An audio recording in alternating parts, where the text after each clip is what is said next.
அப்படிங்கிற மாதிரி ஒரு புது வைரஸ் சுற்றிக்கிட்டு இருக்கு. அந்த வைரஸ் பேர் பேப்லோ இங்க். இது என்ன பண்ணுவோம்னா யூடியூப் சேனல்ஸை ஹேக் பண்ணி அவங்களோட வீடியோவை அந்த சேனலில் அப்லோட் பண்ணி அதை பார்க்க வைப்பாங்க. ஸோ அது மட்டும் இல்லாமல் அதில் வர கமெண்ட்ஸும் ஃபேக் தான். ஸோ இந்த வைரஸ் அதாவது எப்படி ஒர்க் ஆகுதுன்னா, நீங்கள் அவங்க ஒரு யூடியூப் சேனலில் கொடுத்த லிங்க்கை நீங்கள் டவுன்லோட் பண்ணும்போது அந்த சாஃப்ட்வேர் இன்ஸ்டால் பண்ணும்போது உங்களோட கம்ப்யூட்டர்ஸும் ஹேக் படலாம் இல்லை படும். ஸோ இதை மாதிரி இப்போ சுற்றிக்கிட்டு இருக்க இந்த வைரஸை வந்து முதலாக நம்ம தமிழில் நான் மட்டும்தான் இப்போ டிஸ்கவர் பண்ணியிருக்கேன். ஸோ இதுக்கப்புறம் எல்லாருமே இதை கண்டுபிடிப்பாங்க, இதை பற்றி பேசுவாங்க. இது 7 months பேக் இப்படி தான் கிரியேட் ஆச்சு. இப்போ எகெயின் மறுபடியும் ஹேக் ஆரம்பிச்சிருக்காங்க. இந்த வைரஸ் பேர் பேப்லோ இங்க்.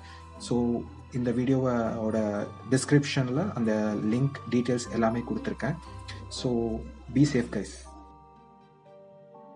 மாப்பிள இவன் தான் எங்கேயோ செமத்தியா வாங்கியிருக்கான். இந்த வீடியோ உங்களுக்கு பிடிச்சிருந்தா மறக்காமல் லைக் பண்ணுங்கள், கமெண்ட் பண்ணுங்கள், அப்புறம் ஷேர் பண்ணுங்கள்.